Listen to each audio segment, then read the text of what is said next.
أعوذ بالله من الشيطان الرجيم بسم الله الرحمن الرحيم أطيعوا الله أطيعوا الرسول وأولو الأمر منكم. And Ya Rabbi, as a reminder always for myself, and abdukul ajeez, da'if, miskeen, zalim, jahal, and by the grace of Allah still in existence.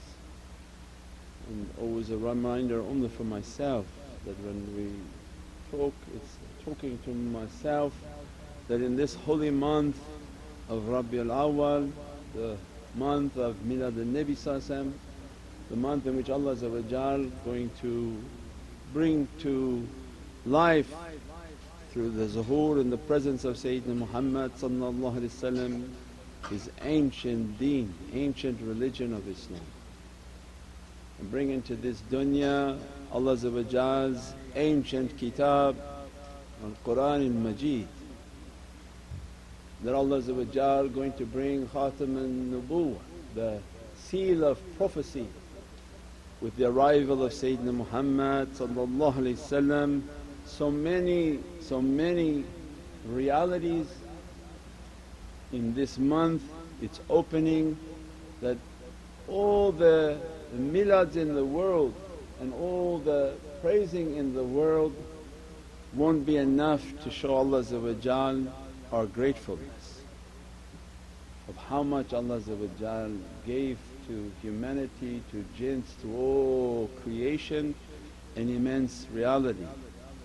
And alhamdulillah, Allah guided us to the hands of awliyaullah, that their understanding of what Allah has expanded in their heart of realities, that not only school but beyond PhD level. That when Allah in Holy Qur'an, a reminder that if you read Qur'an as if Allah talking to you, it's a different understanding. It's between you and Allah. The way of marifah is that you don't exist, it's the you that making the problem. So ahlul marifah, ahlul tazkiyah, the people of purification, they say, Ya Rabbi, I don't exist, I don't want to exist, I want to be nothing, to be nothing, to be nothing. Then they teach, then if you are reading Qur'an and you are a student of being nothing, take yourself out. But Ya Rabbi, this is a dialogue between Allah and His beloved servant Sayyidina Muhammad. So Holy Qur'an is a dialogue between Allah and His beloved servant Sayyidina Muhammad. قُلْ إِنِ كُنْتُمْ تُحِبُّونَ اللَّهَ فَاتَّبِعُونِي يُحِبُّكُمُ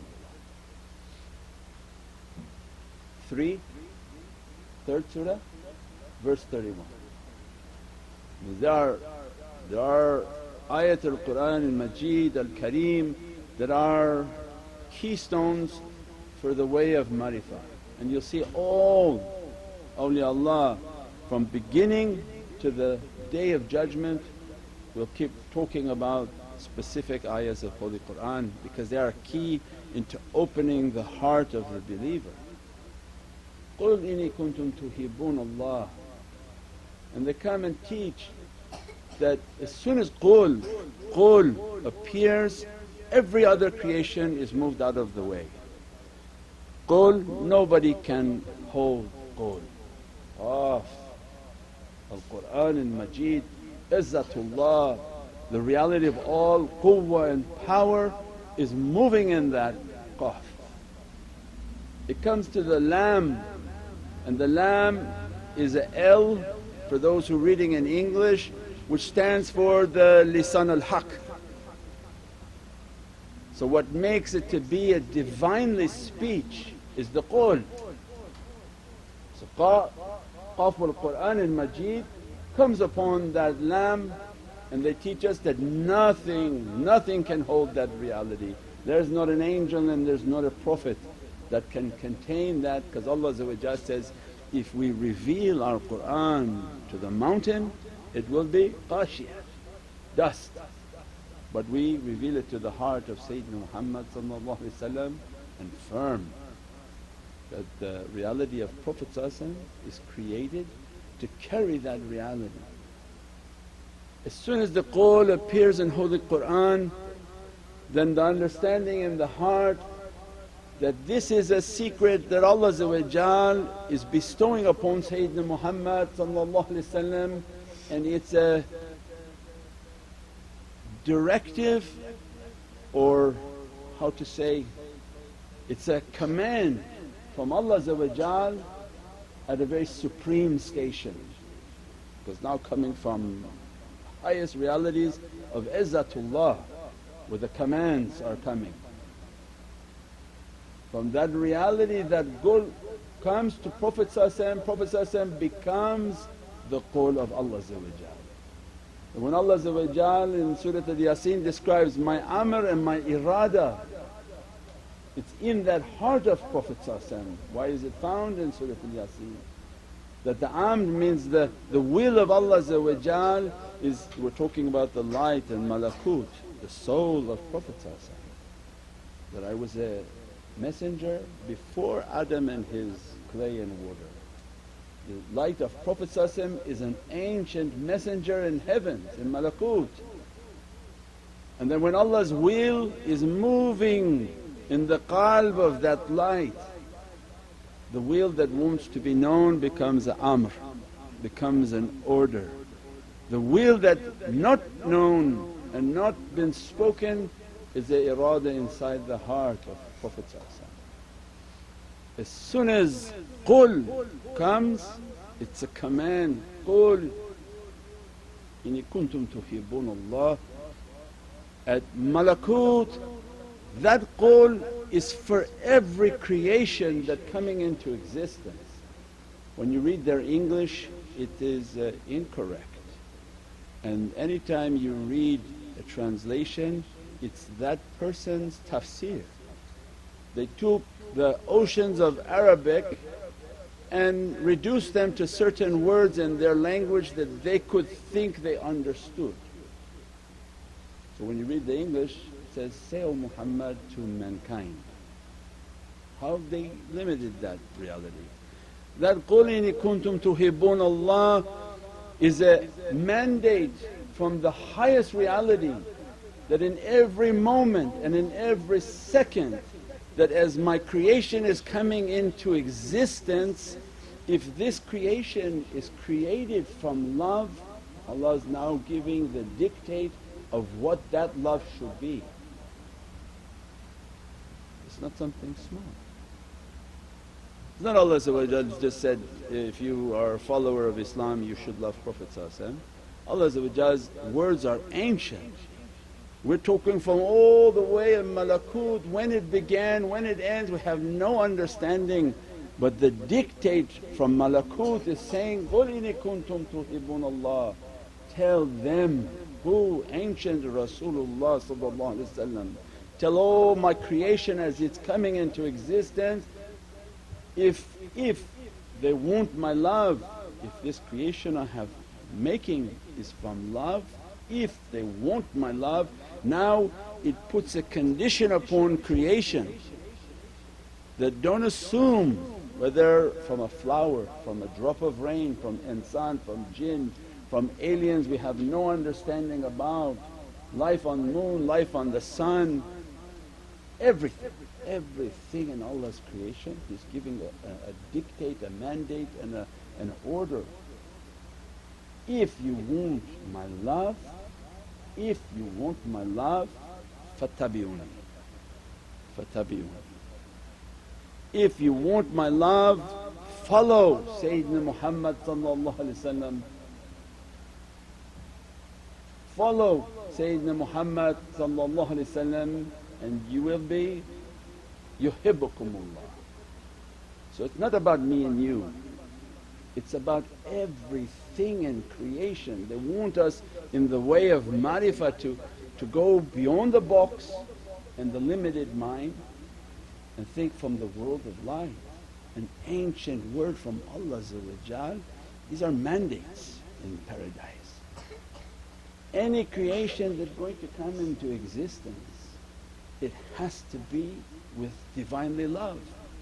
And Allah gives the condition of Divinely love fattabi'uni, follow. And all that creation when it comes into existence, Ya Rabbi, how do we follow your command? Inna Allahi wa malaikatuhu yusalluna ala nabi. That verily myself is enough Allah to say that I, Allah am praying and praising upon the reality of Prophet. Allah threw in as a bonus malaika, because they are the workers of this creation. It's like a science class, you've got to follow step by step. So the command, if you want my love, fattabi'uni. So every flower that comes and every rain that drops, every atom that comes into existence, whatever Allah brings into existence, it has to be based on muhabbat and love. It's wujood and its reality. We said before in the teachings of the nucleus, the energy in the nucleus has to be a love so strong that all your electrons are spinning. BC tutors? You teach the atoms and physics and the nucleus? Its love has to be so strong that all the electrons are spinning because of that love. If there's no attraction to the center, there's no spin, the electrons are not moving. Everything is then from love, and those electrons are following the mandate of Allah fatabi'uni. They say, we heard samina wa atana, Ya Rabbi, we heard your command and we are following Sayyidina Muhammad. So every petal and every shakh that comes out is under the command of Allah to pray and praise upon Sayyidina Muhammad. And that's why when you read these naat and these shair and these poetries and these nasheeds, they're very deep realities. That when the flower is coming into existence, it knows its marifah. Me and you, we are jahal. Because Allah gave us a nafs and that nafs is blocking us from every reality. That nafs says, no, you're important Nurjan, you are the important one, and blocks you from realities. The plant doesn't have a nafs, the grass doesn't have a nafs, the raindrop doesn't have a nafs. It's under complete submission to Allah. As soon as that flower is coming out, it has an angel attached to it. That's why Allah said, Inna Allahi wa malaikatuhu. That angel is attached to it, and the angels only know how to praise and make durood al-sharif. So every angel that comes into existence has a durood and a salawat only for itself. And every angel, a new angel, has a different durood al-sharif. No two are repeating, there's no recycling for Allah. Azimatullah, when one wants to understand the greatness of Allah, it's in the complexity of His creation, not in simplicity.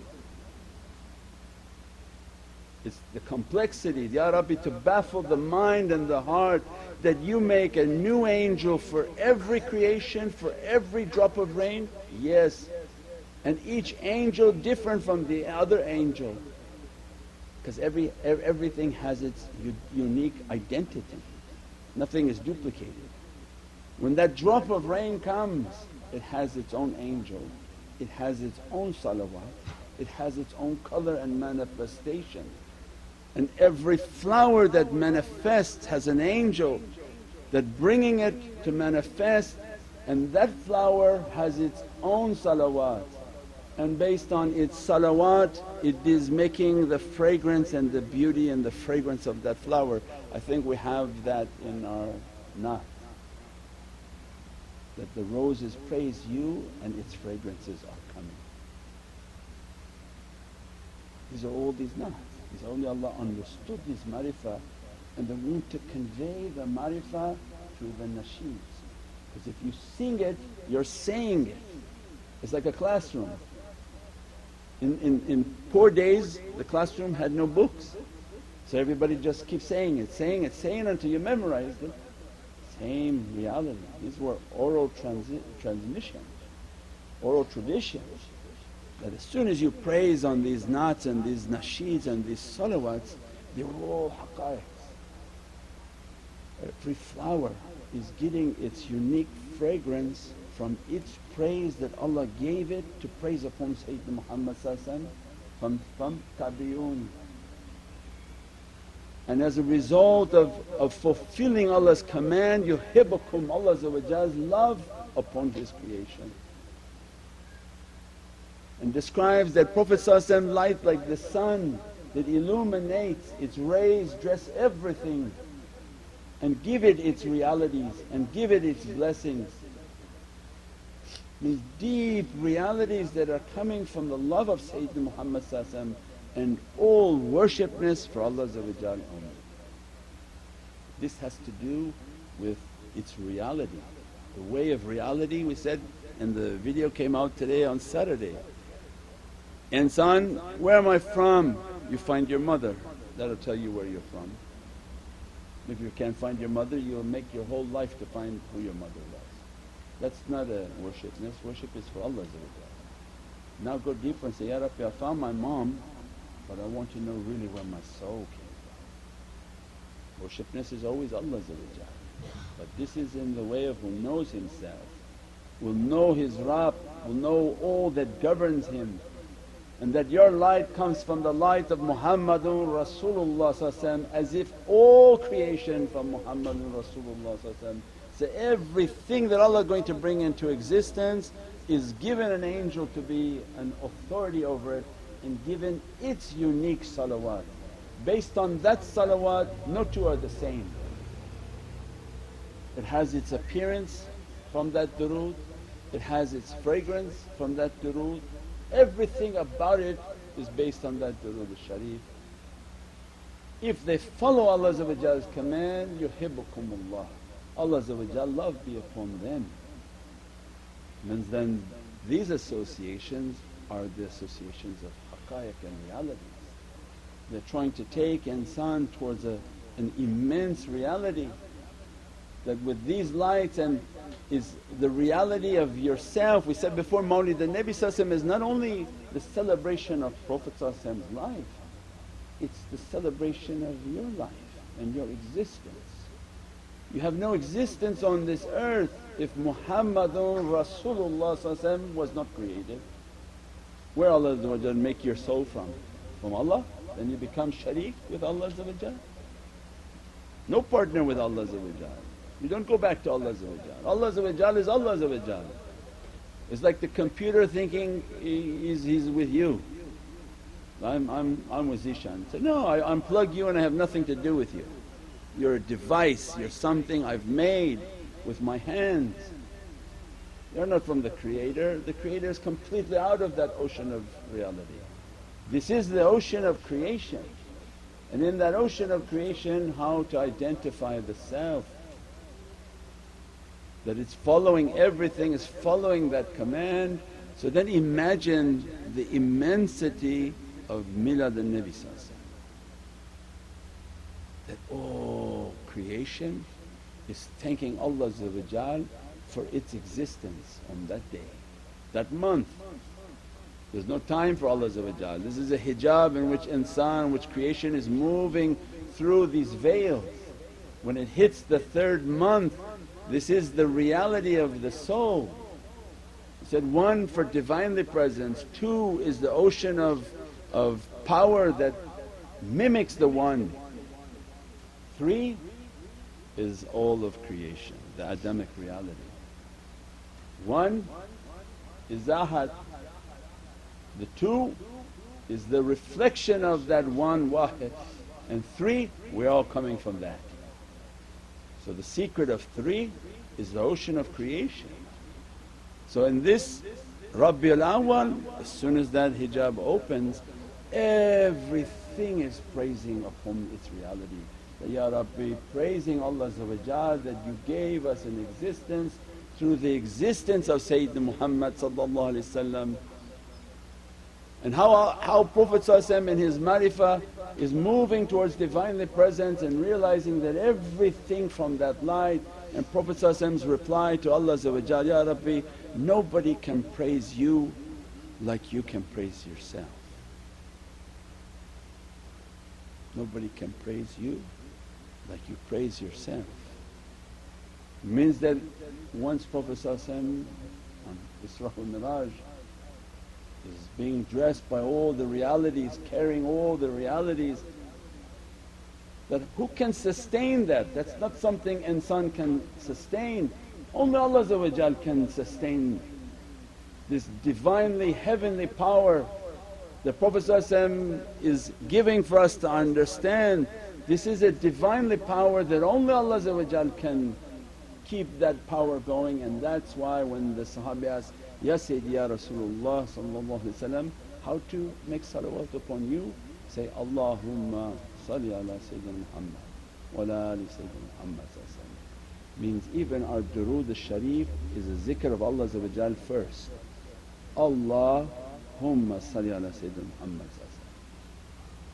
Means that entire reality is a praise upon Allah and a durood upon Sayyidina Muhammad, and that's why it keeps the and the reality of La ilaha illallah Muhammadun Rasulullah. Means immense. When mawlid is not something small, mawlid is not something somebody says we have ikhtilaf, we have differences. No, you're outside of your understanding of realities. You're not reaching to the reality that Allah had wanted for you. That Allah read Surah Ar-Rahman. For anyone who doesn't understand the greatness of Milad al-Nabi read Surah Ar-Rahman, where Allah becomes angered. Tukaziban, that how many of my favors you're denying. You deny when I give you an anjir. So wow, if Allah is going to be angry at me for the grapes, there was no shukr. I didn't give Allah shukr for the grapes, for havij, for grass, for sabzi, for the water, for everything. Allah says to kaziban. And if you kazab, what's kaziban? If you say it enough to somebody you become kazab. It become like a curse upon the person, that you're a liar, you're a liar, you're a liar. And the person will be dressed with that lie. How Allah giving that as an understanding for us is to praise and to thank me. Thank me for everything I give to you, and especially thank me for that which I gave is dearest to you, dearest to the Divinely Presence is Sayyidina Muhammad. How then you're going to thank Allah for that reality? Is that every day doing a milad, every day making salawats upon Sayyidina Muhammad to show Allah our thankfulness, our appreciation for all that Allah bestowed upon us. And if we praise and praise and praise enough, Allah will begin to open your entire wujood, and your entire being is from this light and from this reality, and you're actually beginning to open your own reality within yourself. If you don't know where you came from, you don't know where you're going to. This is the month in which awliyaullah want us to know, where did you come from? As you seek out your mother and respect your mother because you come from your mother and your paradise under the feet of your mother, imagine where you came from. The soul in which is the soul that carries everything. Like a drop you came into existence. Imagine when you find that destination, what Allah if paradise under your mother's foot, what's under the foot of Sayyidina Muhammad? Who's better? Who's greater? Oh, there's all mothers on this side, so yeah. It's not even comparable. So imagine what is under the foot of Sayyidina Muhammad. And all of that teaches and dresses and blesses us. And in ending with this way And this way of marifah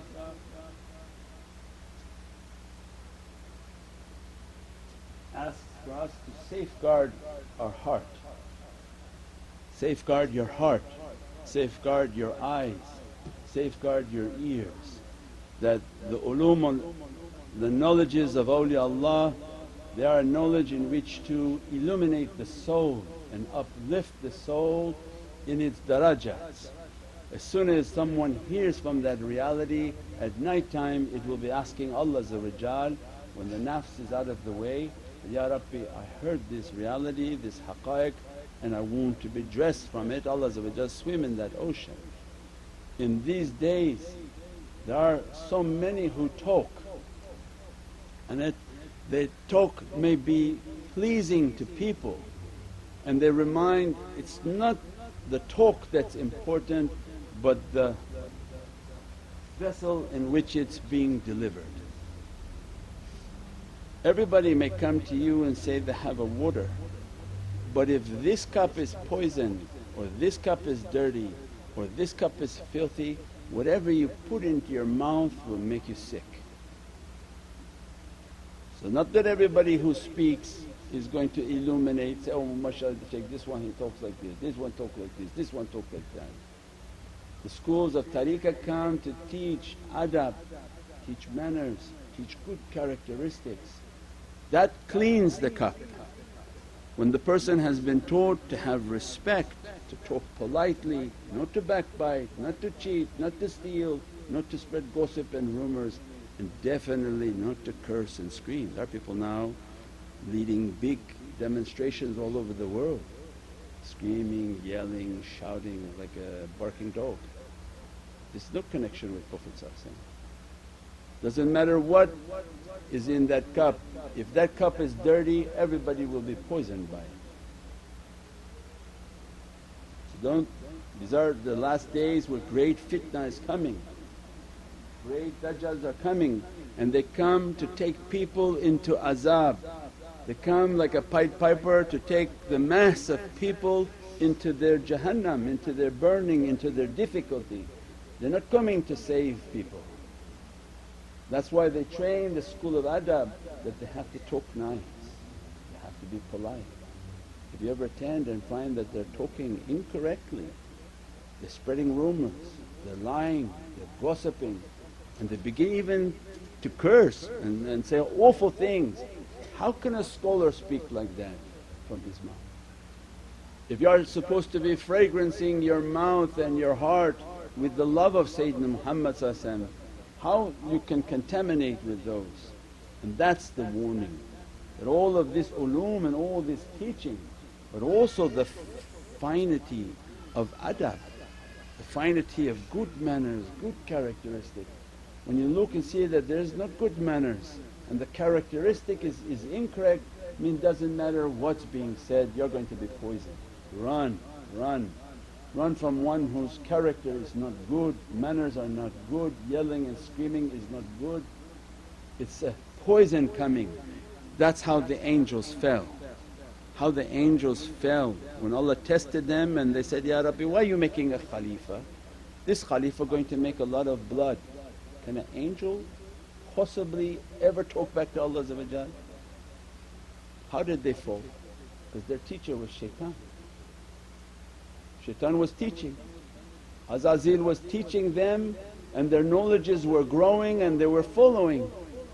And Allah knows that they're following shaitan. Let me now expose it before it goes too far. But the teacher that you follow, he not only conveys a knowledge but he conveys his characteristics on what he's been trained. I said many times, and it's a reminder, if you go to a store and everybody in the store is rude, I give you 100% the manager's worse. Go in the store and say, what the heck are these people from? It's like a prison. Go ask for the manager, he's worse. Because where they got it from? These taqiyya and the people who are practicing taqiyya, it's called the way of deceit in the Western world. Their concept is, let's train one person to have good manners and go out to society and tell them that we're good people. The rest are rotten back in their center. No, the way of taskiya and not takiya. Takiya is to fool people.